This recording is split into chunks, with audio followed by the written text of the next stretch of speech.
¿Dónde estás?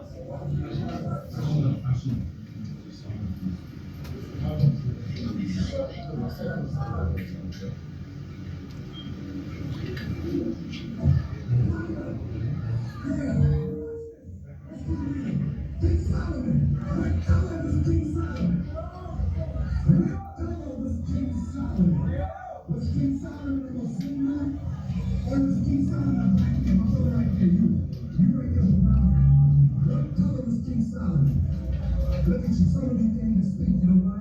Because you've been told lies all your life in these Christian churches. It's time to run the hell out of these churches. They're teaching you lies. What color is King Solomon? The book of Solomon, chapter 1 and verse 5. I'm recording.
First of all praise to the Father Yahweh, Ba'ashem Yahweh Shai, Ba'ashem Ruach Kadash. Shabbat Shalom to all the brothers and sisters in recognition to observing this day for worshiping the Most High. Sundown this evening to sundown tomorrow evening, my people. Let's get some rest, some worship, and praise Him to the Most High, Yahweh Shai name, because He's definitely worthy of such, the omnipotent God. And plus, because it's a commandment through our law, out of our dwellings. Okay, that's just what it is. What we just watched there was Bishop Nathaniel and his camp over in Kenya, preaching the gospel to the Kenyans. Okay, now what they was preaching was that the Hamashiach and let me see, who was it? Solomon was actually black. You understand? And a group of Kenyans didn't like that, so what they did was actually call the law out there for Bishop Nathaniel and his camp to disperse, or else. Now, they were trying to explain to them, basically that, hey, we're just here to preach the gospel to our people so we can wake up and understand that these people lied. The people of the Bible are not so-called white. And it basically explains that in 1 Maccabees chapter 3, verse 48, on how they covered the faces of the judges. They lied. You understand? But to no avail, the Kenyans, they wasn't having it. They didn't like the fact that IUIC actually exposed their God as somebody black. They want him to remain white. They want to stay under what is called the strong delusion. That's in the Bible. The Most High said, for those that want to be under the strong delusion, that he will send it to them. Strong delusion. And that's what he did. But the object of today's lesson is family. Okay. Now, this is not a real picture of Joseph, which was the 11th son of Jacob. Okay. But it's, I figured when I found this picture, it represented, a good image of what, we can say Joseph may have looked like. Okay. We really don't know, but nevertheless, this is Joseph today in this lesson. Okay. That's what it is. But Joseph had, his brothers, Judah and Reuben and all the rest of them. It was 12 of them. He was the 11th son. And family. You understand? Family, hey. When they are family, when they actually love you, it's a good thing. But when they are rotten, when that spirit of Cain get into their heart, they spoiled. And I'm talking about spoiled as in milk. They stink. You see what I'm talking about? I ain't talking about spoiled as in baby spoiled. I'm talking about as in milk. And it's a ugly thing, and it can get downright dangerous. Now, his brothers hated him so much just because of a dream that he had. Joseph had a dream, which we're going to go over here too and get into chapter 37 of Genesis, verse 1. It was all about a dream is the reason why they did their brother Joseph the way they done him. They sold him. They sold him. Okay? So without further ado, let's get into the scriptures here. This is going to be basically a warning in these end times for us with our so-called family. For the ones that had suspicions about their so-called family, you know what I mean? When they came into the understanding of what kind of people they are actually related to. I ain't talking about for the ones that actually have what family actually stands for. Love, loyalty, honor, you know what I mean, for each other. Okay? I'm not talking about, that's a family right there. Stick together. Cohesiveness. I ain't talking about that. I'm talking about these undesirable ass relatives. You understand what I mean? That you would choose not to have nothing to do with and hate the fact that you are related to them. I'm talking about them type. Okay? So let's get into this. And it says here in Genesis 37 verse 1, and Jacob dwelt in the land wherein his father was a stranger in the land of Canaan. These are the generation of Jacob. Joseph, being 17 years old, was feeding the flock with his brethren. And the lad was with the sons of Bilhah, and with the son of Zilpah, his father's wife. And Joseph brought unto his father their evil report. Now Israel loved Joseph more than all his children, because he was the son of his old age, and he made him a coat of many colors. Okay, now Israel, as we know, is Jacob, and Jacob he loved Joseph more. So what does that mean? That brought about what? The Cain spirit in his other brothers. Envy. See, we got this whole thing, man, with family. It goes back to Cain, which is a half brother of Abel. Okay? Then we have Jacob and Esau. This rivalry, this ugliness, and it all has something to do with what? Envy. Okay? Let's continue. Verse 4. And when his brethren saw that their father loved him more than all his brethren, they hated him and could not speak peacefully unto him. And Joseph dreamed a dream, and he told it his brethren, and they hated him yet the more. And he said unto them, Hear, I pray you, this dream which I have dreamed. For behold, we were binding sheaves in the field, and lo, my sheaf arose and also stood upright. And behold, your sheaves stood round and about, and made obeisance to my sheaf. Okay?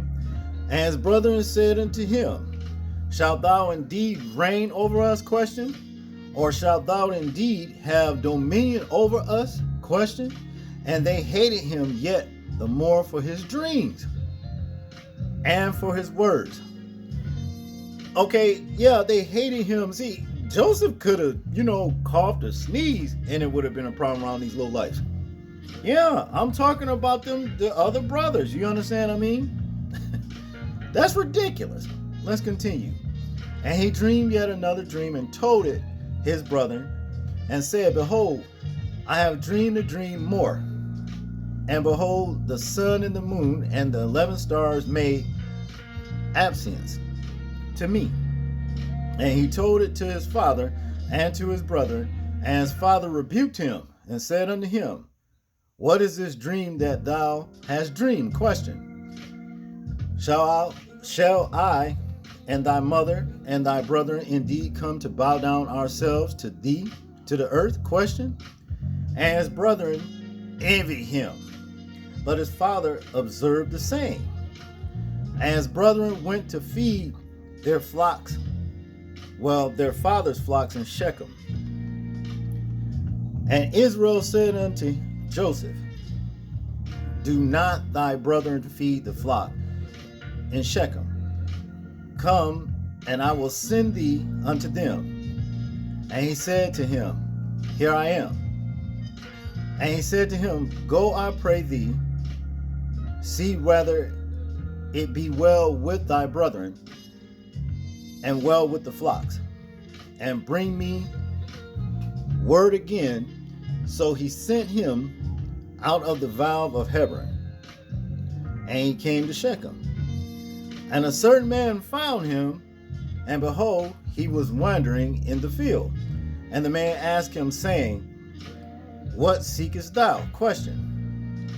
In other words, what you looking for? And he said, I seek my brethren. Tell me, I pray thee, where they feed their flocks. Now, being that Joseph trusts his brethren, because that's what you're supposed to do, is trust your family. But it was to his ruin that he did. They showed him many signs about they hated him and how envious they were of him. But nevertheless, he still loved them the same, Verse 17. And the man said, They are departed hence. For I heard them say, Let us go to Dothan. And Joseph went after his brethren and found them in Dothan. And when they saw him afar off, even before he came near unto them, they conspired against him to slay him. About a dream. And also because the father loved Joseph more. Joseph was his father's favorite. Okay. Verse 19. And they said one to another, Behold, this dreamer cometh. Come now therefore, and let us slay him and cast him into some pit. And we will say, Some evil beast have devoured him. And we shall see what will become of his dreams. Listen how evil, man. And listen to this. Now we're talking about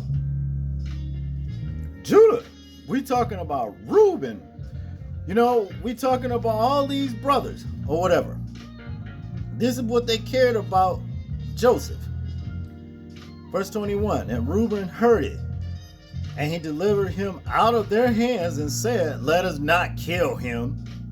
And Reuben said unto them, Shed no blood, but cast him into this pit that is in the wilderness, and lay no hand upon him, that he might rid him out of their hands, to deliver him to his father again. See, Reuben had a heart. He had some compassion for his brother Joseph. And if he hadn't have said that, Joseph would have died that day by the hands of his brothers. Verse 23. And it came to pass, when Joseph was come unto his brethren, that they stripped Joseph out of his coat, the coat that his father made for him, his coat of many colors that was on him. And they took him and cast him into a pit. And the pit was empty, there was no water in it. And they sat down to eat bread, and they lifted up their eyes and looked, and behold, a company of Ishmaelites came from Gilead, with their camels bearing spicery and balm and myrrh, going to carry it down to Egypt.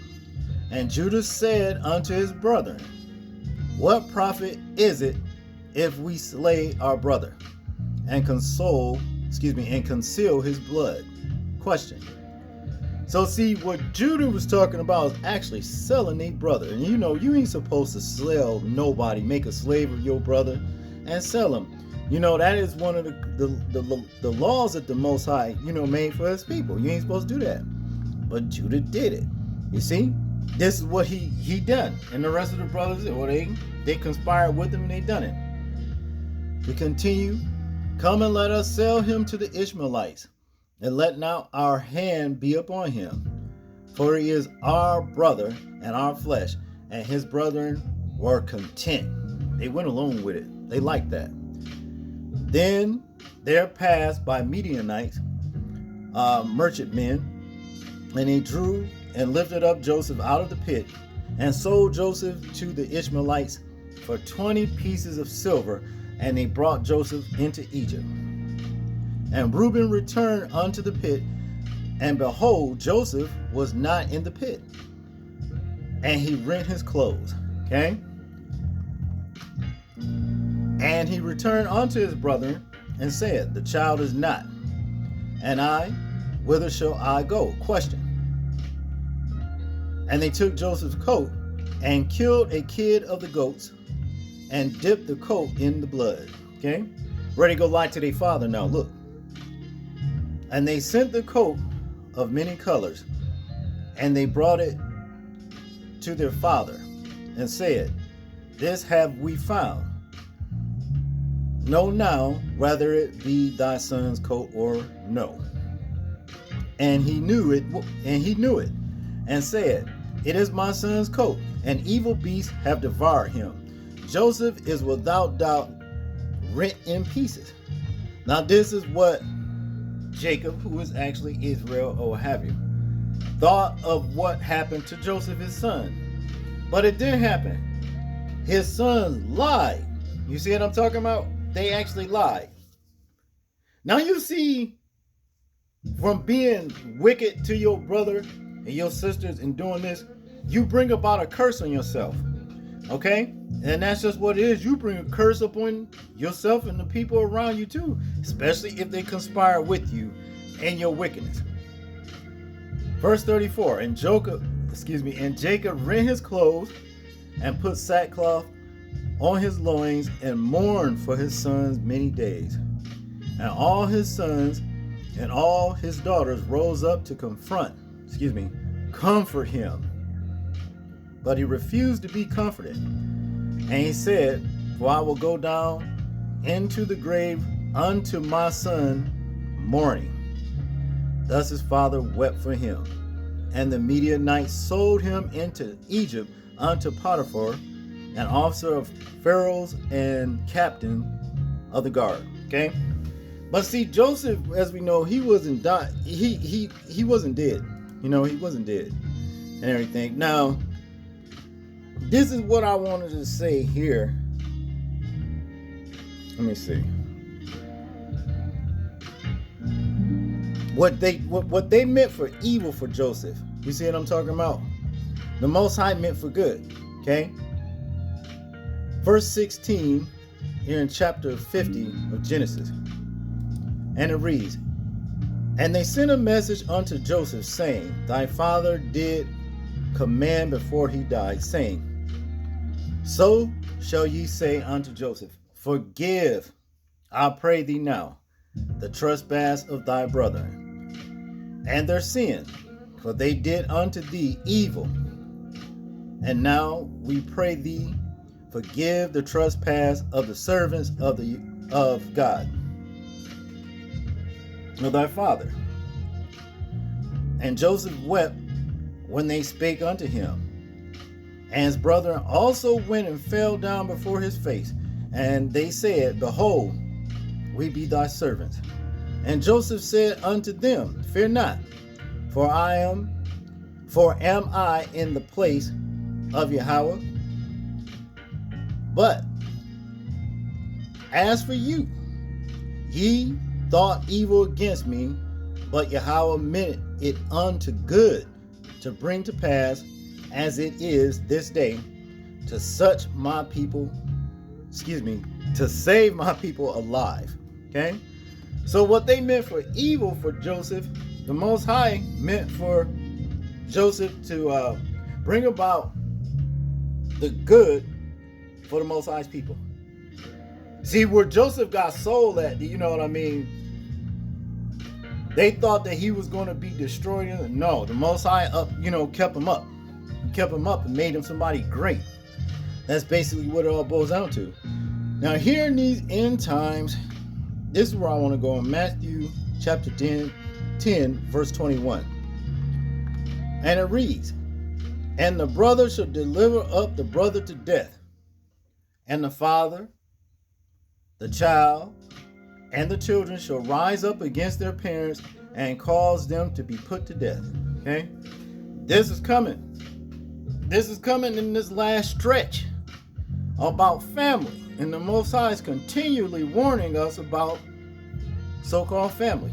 You have to be careful.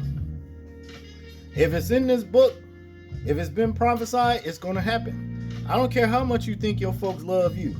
If you've seen the record scratch with your people, your so-called family, you better take heed to what the Most High word says. Because just like it happened to Joseph, let's say, for example, if the Most High wasn't in that,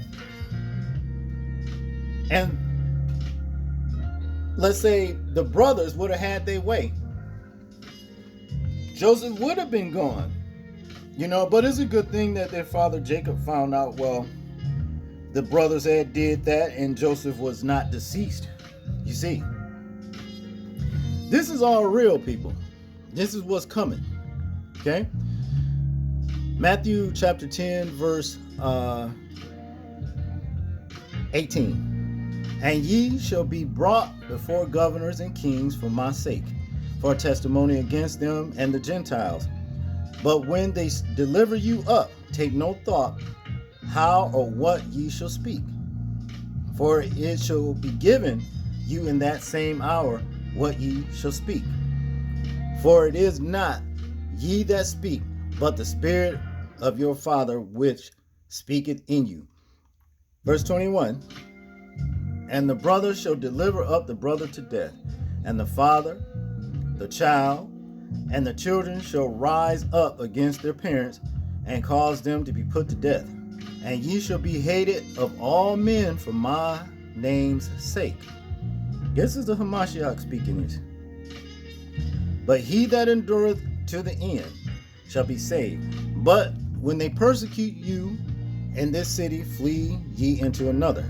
For verily I say unto you, he shall not have gone over the cities of Israel till the Son of Man come. The disciple is not above his master, nor the servant above his Lord. That's just a fact of the matter. Let's go over here in Matthew 10:36. Here we go again. Family. This has been an ancient rivalry since forever. For the ones that happens to be, thrown into this kind of way of life around these kind of people. And a man's foes shall be they of his own household. Okay? So you see, In Joseph's case, his foes was his brothers because of why? The spirit of Cain, which is envy. Matthew 10, verse 33. But whosoever shall deny me before men, him will I also deny before my Father which is in heaven. Think not that I am come to send peace on earth. I came not to send peace, but a sword. For I am come to set a man at variance against his father, and the daughters against her mother, and the daughter-in-law against her mother-in-law. And a man's foes shall be they of his own household. He that loveth father or mother more than me is not worthy of me. And he that loveth son or daughter more than me is not worthy of me.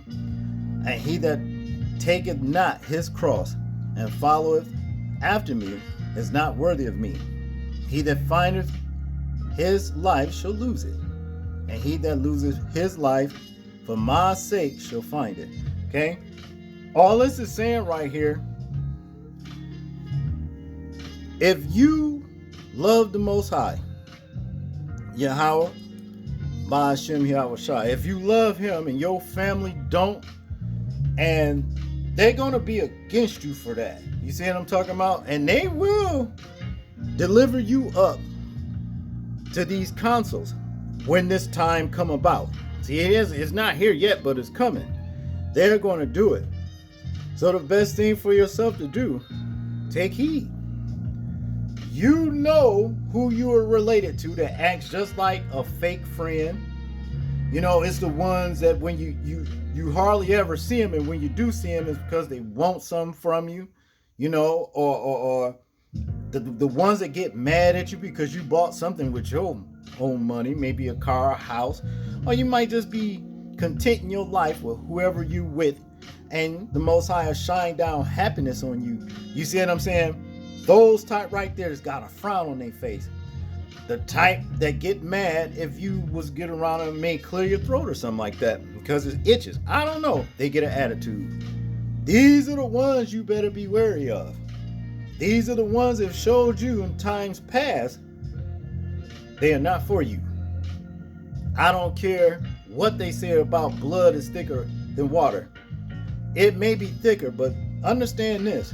Without the presence of water, there could be no blood. And that's just what it is. That's all I got on this lesson, people. I hope I said something to stimulate your spiritual growth. And I hope you found the lesson edifying. All praise to the Father, Yahweh, and Yahweh Shai name. People, please remember to live your life as though we are being watched. Simply because we are. This is James, and I'm out. Peace.